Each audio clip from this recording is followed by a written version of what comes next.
Yo, what's up, prospectors? I hope your raids on Fortuna 3 have been going well in this closed beta, but I've been reading and hearing a lot about people running into some difficulties when playing solo in the Cycle Frontier, and that is why I decided to make a little guide with some tips on how to make your solo gameplay experience feel a little bit better. Now, I have another question for you guys in the comments down below.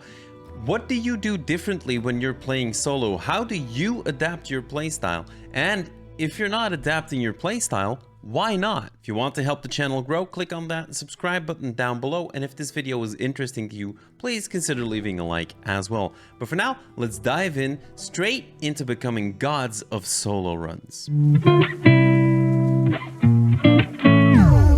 Sun Corax Tzu says, "He whose mind is in Apex shall lose a lot on the frontier."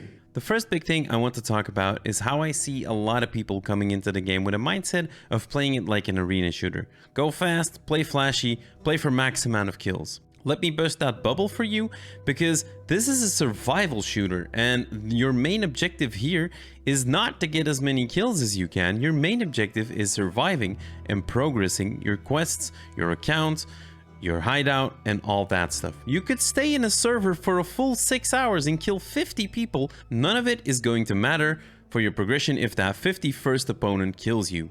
It's a survival shooter where if you want to progress, survival is going to be your top priority. Now, don't get me wrong, dropping in purely for PvP and to hunt other players is a lot of fun, and if that is what you want to do, go for it, but do realize that it is lowering your survival chances, unless of course you possess godlike skills.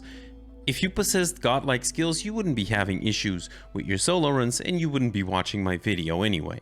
And as of right now, there is actually no straight up benefit to killing anything in the game unless you need to do it for a mission. Not even killing a strider straight up has a benefit. Yes, it will drop you some of the items, but that is about it. For example, a big difference with a game like Escape from Tarkov is that kills will not give you EXP and they will not progress your account. So apart from the loot, killing stuff hardly does anything for you in Fortuna 3.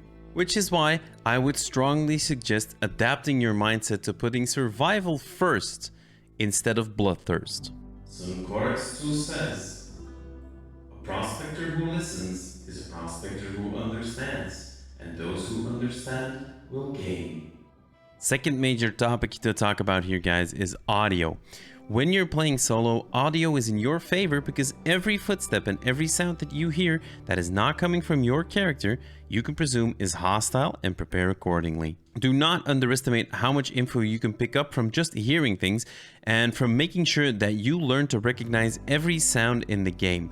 This means AI idle sounds, footsteps on different undergrounds, mining sounds, everything. Eventually, you will get better at guessing roughly how far things are away from you from the sounds they're making, and you'll be able to gauge what you're up against if, for example, you start recognizing guns by their sound. This is another one of the things why audio is so important, because if I'm running around, let's say we're in dire straits, we're running a K28 pistol, and I hear a long stream of heavy thumping shots, then I know that there's someone in my vicinity that is probably rocking an ICA guarantee, and I'm not going to win a straight up gunfight with my pistol against that heavy machine gun.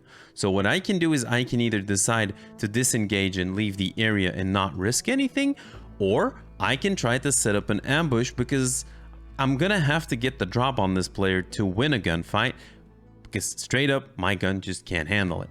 And then also remember this, when you're playing against squads, audio again is in your favor. They need to figure out what all the sounds are, which footsteps are yours, which footsteps are their teammates, and use this to your advantage and try to catch people off guard. Sun Corax Tzu says, "The wise prospector that knows when to go left shall always be right." And this leads us to our next big topic for this video, which is map knowledge.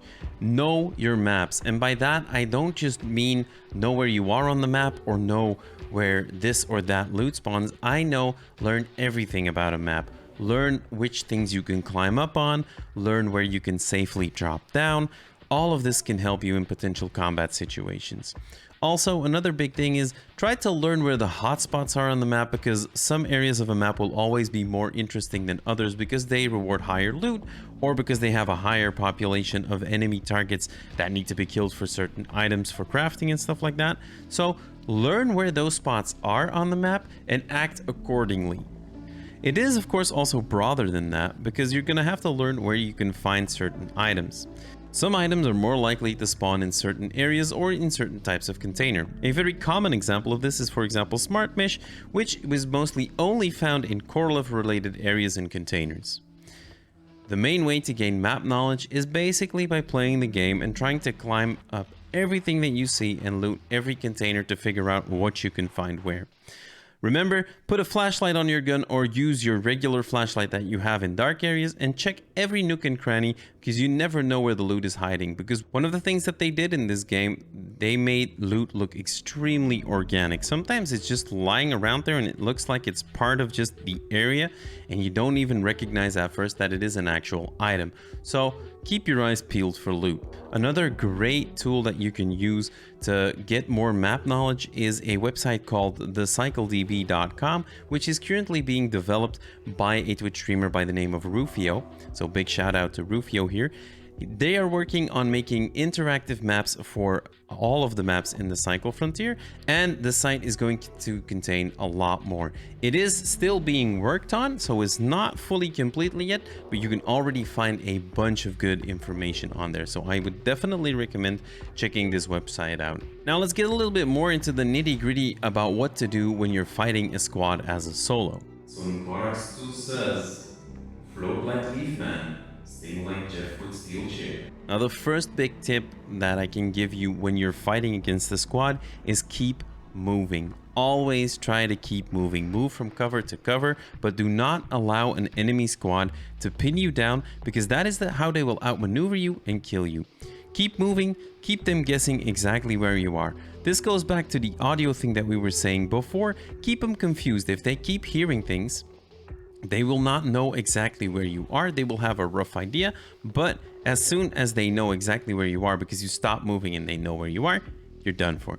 Also, try to be creative in your movement. Don't just run straight up to them, but try to abuse the fact that gamers don't look up. There's a lot of verticality on the maps in the Cycle Frontier, so use it. Get that high ground, Anakin. Sun Corax Tzu says, the prospector who puts his hand in another's bag too early risks getting it cut off. This is something very common that I see happen with newer players. They're fighting someone, they killed someone, and before checking whether there's any other people around, they go straight for the backpack, straight start looting, and then get shot by the teammate from the other guy.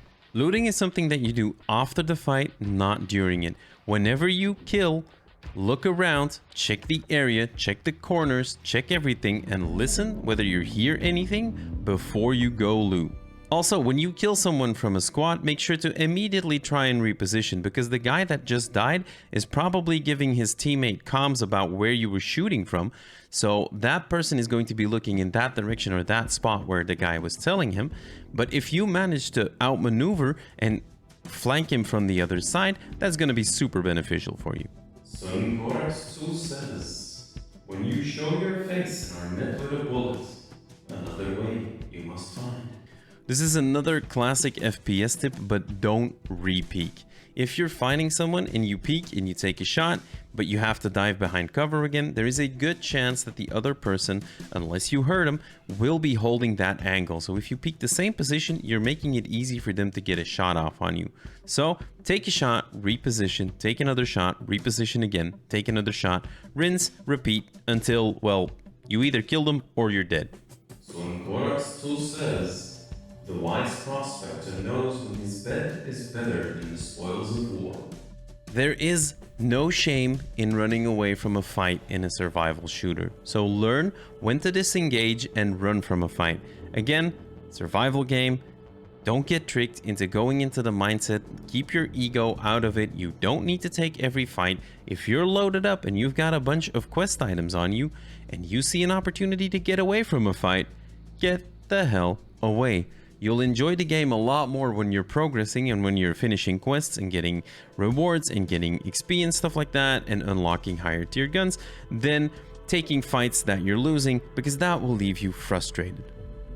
Low health, low ammo, bad positioning, really needing a bio break, all of these are very valid reasons to back out of a fight and live to fight another day.